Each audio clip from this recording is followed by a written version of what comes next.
আসসালামু আলাইকুম এভরিওয়ান। বলুন তো এটা কি? এটা হচ্ছে প্রচণ্ড গরমের এক প্লেট শান্তি। এটা হচ্ছে জাম্বুরা মাখা। আমি গাছ থেকে একটা পাকা জাম্বুরা পেড়ে নিয়েছি। এরপরে এর খোসাটাকে ছাড়িয়ে আমি জাম্বুরাটা ভেঙে নিয়েছি এবং এর কোষগুলো খোসা থেকে আলাদা করে নিচ্ছি। সবগুলা কোষ আলাদা করা হয়ে গিয়েছে। এখন আমি একটা শুকনো মরিচ পুড়িয়ে এর সঙ্গে লবণ দিয়ে একদম মরিচটা ডলে ডলে গুঁড়া করে নিচ্ছি।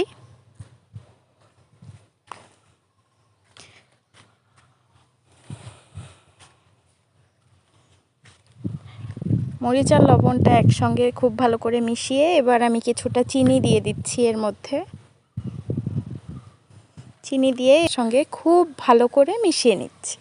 একদম হাত দিয়ে খুব ভালো করে মিশিয়ে নিচ্ছি।